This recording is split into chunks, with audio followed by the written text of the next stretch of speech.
ರೈತ ಸಂಘ 1936ರಲ್ಲಿ AKS ಅಂತ ಹೇಳಿ ಇಡೀ ದೇಶದಲ್ಲಿ ಪ್ರಾರಂಭ ಆಗಿ ರೈತರ ವಿಚಾರಕ್ಕೆ ಸಂಬಂಧಪಟ್ಟಂಗೆ ಜೋಡಿ ಇನಾಮತಿ ಹೋರಾಟ ಇರ್ಬೋದು, ಉಳ್ಳವನಿಗೆ ಭೂಮಿ ಇರ್ಬೋದು, ಬಗರುಕಂ ಸಾಗುವಳಿ ವಿಚಾರಕ್ಕೆ ಸಂಬಂಧಪಟ್ಟಂಗೆ ಸಾಕಷ್ಟು ವಿಚಾರಗಳನ್ನ ಇಟ್ಕೊಂಡು ಇವತ್ತು ಇಡೀ ದೇಶದಲ್ಲಿ ಬಹಳ ದೊಡ್ಡ ಚಳುವಳಿಗಳನ್ನ ಮಾಡಿ ಭೂಮಿಯನ್ನ ಹಂಚಿಕೆ ಮಾಡಿರುವಂತ ಇತಿಹಾಸ ಇರುವಂತ ಒಂದು ರೈತ ಸಂಘಟನೆ. ಬಹುಶಃ ನಿಮ್ಗೆಲ್ರಿಗೂ ಕೂಡ ಗೊತ್ತಿರ್ತದೆ ಅಥವಾ ತಿಳ್ಕೊಂಡ್ರು ಕೂಡ ಇತಿಹಾಸದಲ್ಲಿದೆ. ಕೈಯೂರ ರೈತರ ಹೋರಾಟ ಇರ್ಬೋದು, ತೇಬಾಗ್ ರೈತರ ಹೋರಾಟ ಇರ್ಬೋದು, ತೆಲಂಗಾಣ ರೈತ ಹೋರಾಟ ಇರ್ಬೋದು, ಮತ್ತು ಕರ್ನಾಟಕದ ಏನು ಇವತ್ತು ನವಲಗುಂದ ರೈತರ ಹೋರಾಟ ಇರ್ಬೋದು, ಅದೇ ರೀತಿ ಕೋಲಾರ ಜಿಲ್ಲೆ ಹೋರಾಟಗಳು, ಮತ್ತೆ ಈ ತಿಮ್ಸಂದ್ರ ರೈತರ ಹೋರಾಟ, ಕೋಲಾರದ ಮತ್ತು ಮುಳಬಾಗಿಲು ತಾಲೂಕು ಕೋಲಾರ ಜಿಲ್ಲೆಯ ಜೋಡಿ ಇನಾಮತಿ ಹೋರಾಟ, ಇವೆಲ್ಲವನ್ನು ಕೂಡ ನಾನು ನೇತೃತ್ವ ವಹಿಸಿ ಬಹಳ ನಿರ್ಣಾಯಕವಾದಂತ ಹೋರಾಟ ಮಾಡಿ ರೈತರ ಭೂಮಿಗಳನ್ನ ಉಳಿಸ್ಲಿಕ್ಕೋಸ್ಕರಾಗಿ ಬಹಳ ದೊಡ್ಡ ಚಳುವಳಿಗಳನ್ನ ಮಾಡಿರುವಂತ ಇತಿಹಾಸ ಇರುವಂತ ಕರ್ನಾಟಕ ಪ್ರಾಂತ ರೈತ ಸಂಘದ ಸಮ್ಮೇಳನ ಇವತ್ತು ರಾಜ್ಯ ಸಮ್ಮೇಳನ ಕೋಲಾರದಲ್ಲಿ ನಡೀತಾ ಇದೆ. ಕೋಲಾರದಲ್ಲಿ ನಡೀಬೇಕು ಅಂತ ಹೇಳಿ ಇಡೀ ರಾಜ್ಯ ಸಮಿತಿ ತೀರ್ಮಾನ ಮಾಡ್ತು. ಹಂಗಾಗಿ ಕೋಲಾರದಲ್ಲಿ ಸಮ್ಮೇಳನ ಮಾಡ್ಬೇಕು ಅಂತ ಹೇಳಿ ಕೋಲಾರ ಜಿಲ್ಲಾ ರೈತ ಸಂಘದ ಸಮಿತಿ ತಗೊಂಡ್ಬಂದಂತ ಸಂದರ್ಭದಲ್ಲಿ ಕೋಲಾರ ಜಿಲ್ಲೆನಲ್ಲಿ ಸಾಕಷ್ಟು ಜನ ರೈತರು, ಕಾರ್ಮಿಕರು, ಕೂಲಿಕಾರರು, ರೈತ ಮುಖಂಡರು, ಬೇರೆ ಬೇರೆ ಇವರುಗಳೆಲ್ಲ ಕೂಡ ನಾನು ಖಂಡಿತವಾಗಿ ಸಮ್ಮೇಳನ ಮಾಡೋಣ, ಇವತ್ತು ಒಂದು 25-30 ಲಕ್ಷ ರೂಪಾಯಿ ಖರ್ಚು ಬರ್ತಾ ಇದೆ, ಅದನ್ನ ನಾವೆಲ್ಲರೂ ಕೂಡ ನಾವು ಕೊಡ್ತೀವಿ, ಈ ಸಮ್ಮೇಳನ ಆಗ್ಬೇಕಾಗಿದೆ, ಇದು ರೈತರ ಪರವಾಗಿ ಜನರ ಪರವಾಗಿ ಕೆಲಸ ಮಾಡಿರುವಂತ ಚಳುವಳಿ ಇದು ಬೆಳಿಬೇಕಾಗಿದೆ ಅನ್ನೋ ಲೆಕ್ಕದಲ್ಲಿ ಸ್ವಾಗತಿಸಿದ್ದಾರೆ. ಅದೇ ರೀತಿಯಲ್ಲಿ ಸಾಕಷ್ಟು ಜನ ಸಹಕಾರನು ಕೊಟ್ಟಿದ್ದಾರೆ, ಸಹಾಯನೂ ಮಾಡ್ತಾ ಇದ್ದಾರೆ. ಅದರ ಭಾಗವಾಗಿ ಇವತ್ತು ಮತ್ತೆ ಶಾಶ್ವತವಾದಂತ ನೀರಾವರಿ ಯೋಜನೆಗಳು ಈ ಸಮ್ಮೇಳನದಲ್ಲಿ ಮುಖ್ಯವಾದಂತ ಘೋಷಣೆಯನ್ನ ಅವರು ಸಾಕಷ್ಟು ಘೋಷಣೆಗಳನ್ನ ಇಟ್ಕೊಂಡಿದ್ದಾರೆ. ಅದರ ಈಗ ಮುಖ್ಯವಾದಂತ ಘೋಷಣೆ ಕೋಲಾರ ಜಿಲ್ಲೆನಲ್ಲಿ ನಾವಿಟ್ಕೊಂಡಿರೋಂಥದ್ದು ಏನು ಅಂತಂದ್ರೆ ಶಾಶ್ವತವಾದಂತ ನೀರಾವರಿ ಯೋಜನೆಗಳು ಜಾರಿ ಆಗ್ಬೇಕು. ಇವತ್ತೇನ್ KC ವ್ಯಾಲ್ಯೂ ನೀರನ್ನ ಕೊಟ್ಟಿದ್ರೆ ಅದನ್ನ 3ನೇ ಹಂತದ ಶುದ್ಧೀಕರಣ ಆಗ್ಬೇಕು ಅಂತ ಹೇಳಿ ಒತ್ತಾಯ ಮಾಡಿ ಇವತ್ತು 9ನೇ ತಾರೀಕು ಸುಮಾರು 5,000 ರಿಂದ 6,000 ಜನ ರೈತರು ಈ ರ್ಯಾಲಿನಲ್ಲಿ ಭಾಗವಹಿಸ್ತಾ ಇದ್ದಾರೆ. ಮತ್ತು ಈ ರ್ಯಾಲಿಯನ್ನ ಉದ್ದೇಶಿಸಿ ಮತ್ತು ಈ ರ್ಯಾಲಿಯನ್ನ ಉದ್ಘಾಟನೆ ಮಾಡಿ JNU ವಿದ್ಯಾರ್ಥಿಯಾಗಿದ್ದಂತವರು ಮತ್ತು ಇವತ್ತು ರೈತ ಚಳುವಳಿಯ ಮುಖಂಡರಾಗಿರುವಂತಹ ವಿಜು ಕೃಷ್ಣ ಅವರು ಉದ್ಘಾಟನೆಯನ್ನ ಮಾಡಲಿದ್ದಾರೆ.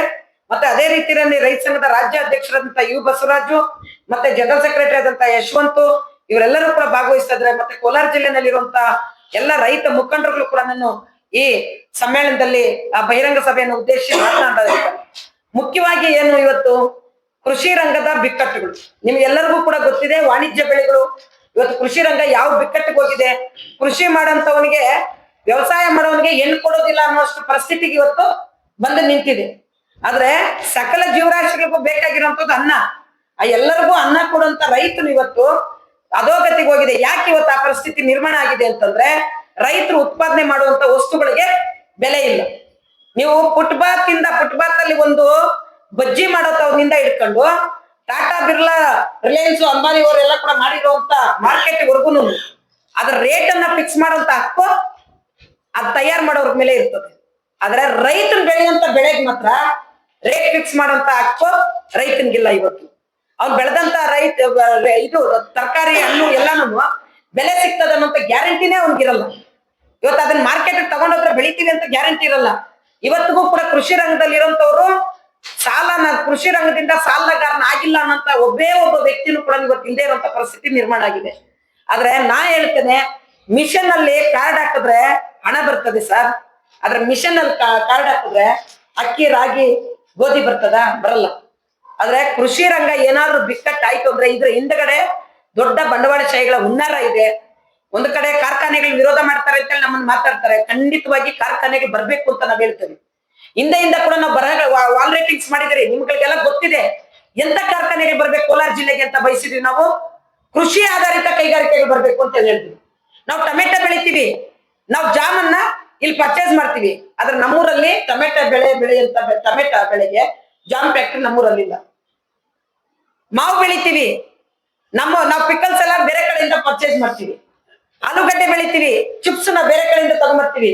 ನಾವು ಅವತ್ತು ಕೇಳಿದಂತವ್ರು ವೈಜ್ಞಾನಿಕವಾದಂತ ದೃಷ್ಟಿಕೋನದಲ್ಲಿ ಕಾರ್ಖಾನೆಗಳು ಬೇಕು, ಇನ್ನೊಂದು ಕಡೆ ನಮ್ಮ ಕೃಷಿ ಉತ್ಪನ್ನಗಳಿಗೆ ಬೆಲೆನೂ ಸಿಗ್ಬೇಕು ಅನ್ನೋ ಲೆಕ್ಕದಲ್ಲಿ ಕೃಷಿ ಆಧಾರಿತ ಕಾರ್ಖಾನೆಗಳನ್ನ ಇಲ್ಲಿ ತೆರಿಬೇಕು ಅಂತ ಹೇಳಿದ್ವಿ. ಅದು ಯಾವುದು ಕೂಡ ಇವತ್ತು ಆಗ್ತಾ ಇಲ್ಲ. ಇವತ್ತು ಕೂಡ ನಾವು ಅದನ್ನೇ ಡಿಮ್ಯಾಂಡ್ ಇಡ್ತಾ ಇದೀವಿ. ನಾಳೆ ಮೊನ್ನೆ ಸಿದ್ದರಾಮಯ್ಯವ್ರು ಬಜೆಟ್ ಮನ್ನೆ ಮಾಡ್ತಾ ಇದ್ದಾರೆ. ಆ ಬಜೆಟ್ ಅಲ್ಲೂ ಕೂಡ ಇವತ್ತೇನು KC ವ್ಯಾಲ್ಯೂ ನೀರಿನ 3ನೇ ಹಂತದ ಶುದ್ಧೀಕರಣ ಅವ್ರ ಅಧಿಕಾರಕ್ಕೆ ಬರುವಂತ ಸಂದರ್ಭದಲ್ಲಿ ಅವ್ರ ಪ್ರಣಾಳಿಕೆನಲ್ಲಿ ಅದನ್ನ ಇಟ್ಟಿದ್ರು. 3ನೇ ಹಂತದ ಶುದ್ಧೀಕರಣ ನಾವು ಅಧಿಕಾರಕ್ಕೆ ಬಂದ ಕೂಡಲೇ ಮಾಡ್ತೀವಿ ಅಂತ ಹೇಳಿದ್ರು. ಇಲ್ಲಿ ತನಕ ಅದ್ ಮಾಡ್ತಾ ಇಲ್ಲ. ನೀವು ಮೊನ್ನೆ ಎಲ್ಲ ರಿಪೋರ್ಟ್ಸ್ ನೀವು ನೋಡಿರ್ಬೇಕು. ಇವತ್ತು ಇಲ್ಲಿರುವಂತ 56 ತರಕಾರಿಗಳನ್ನ ನಾವು ಇದು ಮಾಡಿದ್ರೆ ಅದರಲ್ಲಿ 1, 2, 3, 4, 5 ಬಿಟ್ರೆ ಇನ್ನೆಲ್ಲಾ ತರಕಾರಿಗಳಲ್ಲೂ ಕೂಡ ಕ್ಯಾನ್ಸರ್ ಬರುವಂತ ಅಂಶಗಳು ಇದಾವೆ ಅಂತ ಹೇಳಿ ಇವತ್ತು ರಿಪೋರ್ಟ್ ಬಂದಿದೆ. ನಾವ್ ಹೇಳ್ತಿರೋಂಥದ್ದಲ್ಲ. ನಾವ್ ಹಾಲು ಕೊಟ್ವಿ, ಚಿನ್ನ ಕೊಟ್ವಿ, ತರಕಾರಿ ಕೊಟ್ವಿ. ಇವತ್ ನಮ್ಗೆ ಏನ್ ಕೊಟ್ರಿ ಇಷ್ಟು ದಿನಗಳಲ್ಲಿ ಅಂತಂದ್ರೆ ಕ್ಯಾನ್ಸರ್ ಬರುವಂತ ನೀರನ್ನ ಇವತ್ತು ನೀವು ಕೊಳಚೆ ನೀರನ್ನ ಕೊಟ್ಟಿದ್ರಿ. ಶುದ್ಧೀಕರಣ ಮಾಡಿಕೊಡ್ರಿ ಅಂತ ಕೊಡ್ಲಿಲ್ಲ.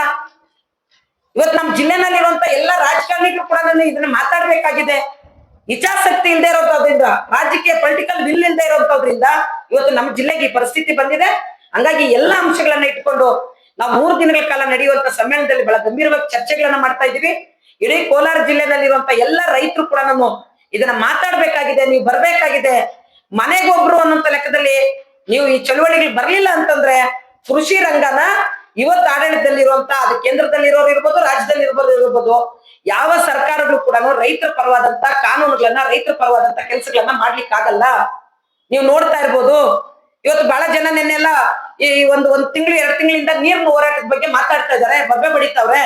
ಇವರೆಲ್ಲ ಅಧಿಕಾರದಲ್ಲಿ ಇದ್ದವ್ರೆ, ಇವರೆಲ್ಲ ಪಾರ್ಲಿಮೆಂಟ್ ಅಲ್ಲಿ ಇದ್ದವ್ರೆ, ಇವ್ರ ಅಸೆಂಬ್ಲಿನಲ್ಲಿ ಇದ್ದವ್ರೆ, ಇವ್ರು ರೆಪ್ರೆಸೆಂಟ್ ಮಾಡುವಂತ ಪಾರ್ಟಿಗಳೆಲ್ಲ ಅಧಿಕಾರ ವಹಿಸ್ಕೊಂಡವ್ರೆ. ಯಾಕೆ ಅವತ್ತು ಮಾಡ್ಲಿಕ್ಕಾಗಿಲ್ಲ? ಸೋತಾಗ ನೀರ್ ಬಗ್ಗೆ ಜ್ಞಾಪಕ ಬರ್ತದೆ ಇವ್ರಿಗೆ. ಆಡಳಿತಕ್ಕಿದ್ದಂತವ್ರು ಸೈಲೆಂಟ್ ಆಗಿರ್ತಾರೆ. ಅವ್ರು ಸೋತಾಗ ಅವ್ರಿಗೆ ನೆನಪು ಬರ್ತದೆ. ಆದ್ರೆ ಅವ್ರ ಅಧಿಕಾರದಲ್ಲಿ ಇರ್ಬೇಕಾದಂತ ಸಂದರ್ಭದಲ್ಲಿ ನಮ್ಮ ಜಿಲ್ಲೆಗೆ ಇದನ್ನ ಬೇಕು, ನಮ್ಗೆ ತಂದ್ಕೊಡ್ಬೇಕು ಅಂತೇಳಿ ಪಾರ್ಲಿಮೆಂಟ್ ಅಲ್ಲಿ, ಅಸೆಂಬ್ಲಿನಲ್ಲಿ ಗುದ್ದಾಡುವಂತ ಕೆಲಸ ಇವತ್ತು ಮಾಡ್ತಿಲ್ಲ. ಅದನ್ನಾಗಿ ನಾವಿವತ್ತು ಒತ್ತಾಯ ಮಾಡ್ತಾ ಇದೀವಿ. ಕರ್ನಾಟಕ ಪ್ರಾಂತ್ಯ ರೈತ ಸಂಘ ಮತ್ತು ಜೊತೆಗೆ ಇಡೀ ಜಿಲ್ಲೆಯ ರೈತರನ್ನ ನಾವು ಮನವಿ ಮಾಡ್ತಾ ಇದೀವಿ ನಿಮ್ಮ ಮುಖಾಂತರ. ಏನು 9ನೇ ತಾರೀಕು ನಡೀತಾ ಇರುವಂತ ರೈತರ ಸಮ್ಮೇಳನ ಇದೆ. ಈ ಸಮ್ಮೇಳನದಲ್ಲಿ ಇಡೀ ರಾಜ್ಯದಿಂದ ಮೂಲೆ ಮೂಲೆಯಿಂದ ಸಾಕಷ್ಟು ಎಲ್ಲ ಅಂಶಗಳನ್ನ ಇಟ್ಕೊಂಡು ಚರ್ಚೆ ಮಾಡ್ತಾ ಇರುವಂತ ರೈತ ಮುಖಂಡರು ಬರ್ತಾ ಇದ್ದಾರೆ. ನೀವೆಲ್ಲರೂ ಹೆಚ್ಚಿನ ಸಂಖ್ಯೆಯಲ್ಲಿ ಭಾಗವಹಿಸಬೇಕು. ಈ ವಿಚಾರಗಳನ್ನ ಚರ್ಚೆ ಮಾಡ್ಬೇಕು ಮತ್ತೆ ಹೋರಾಟಗಳನ್ನ ನಿರ್ಣಾಯಕಕ್ಕೆ ತಗೊಂಡೋಗ್ಬೇಕು. ಹೋರಾಟ ಮಾಡದೇ ಇದ್ರೆ, ರೈತರು ಸಂಘಟಿತರಾಗದೇ ಇದ್ರೆ, ರೈತರು ಒಗ್ಗಟ್ಟಾಗದೇ ಇದ್ರೆ ಈ ಸಮಸ್ಯೆಗಳನ್ನ ಬಗೆಹರಿಸ್ಲಿಕ್ಕೆ ಆಗಲ್ಲ. ಇಷ್ಟೆಲ್ಲ ಕಷ್ಟ ಪಡುವಂತ ರೈತ ಒಂದು ಪಾಣಿ ತಗೋಬೇಕು ಅಂದ್ರೆ, ಒಂದು ಮುಟೇಶನ್ ತಗೋಬೇಕು ಅಂತಂದ್ರೆ ಅವರು ತಿಂಗಳಿಗೆ ಅಲ್ಲಿ ಓಡಾಡ್ಬೇಕು. ಸಾವಿರಾರು ರೂಪಾಯಿ, ಲಕ್ಷಾಂತರ ರೂಪಾಯಿ ಲಂಚಕ್ಕೆ ಕೊಡ್ಬೇಕು ಸರ್. ಇವತ್ತು ಆ ಪರಿಸ್ಥಿತಿ ಬಂದ್ ನಿಂತಿದೆ. ಎಲ್ಲಿರ್ತದೆ ಅವನ ಹತ್ರ? ಯಾರ ಮನೆಯಲ್ಲೂ ಕೂಡ ಒಡವೆ, ನೀವು ಯಾರ ರೈತರ ಮನೆ ಆದ್ರೂ ನೋಡ್ರಿ, ಒಬ್ರ ಮನೆಯಲ್ಲಿ ಒಡವೆನೂ ಕೂಡ ಮನೆಗಳಲ್ಲಿಲ್ಲ. ಬೇಕಾದ್ರೆ ಮಾಹಿತಿ ಹಾಕಂತ ತಗೊಂಡ್ಬಿಡ್ರಿ, ನೀವು ಎಲ್ಲ ಬ್ಯಾಂಕ್ಗಳಲ್ಲೂ ಇರ್ತದೆ. ಒಂದು ಬೆಳೆಗೆ ಬಂದಿದ್ದು, ಒಂದು ಬೆಳೆಗೆ ಇಟ್ಟಿದ್ದು ಒಡವೆ ಮತ್ತೆ ಬರಲ್ಲ, ಗ್ಯಾರಂಟಿ ಇಲ್ಲ ರೇಟ್ ಬರ್ತದೆ ಅಂತೇಳಿ.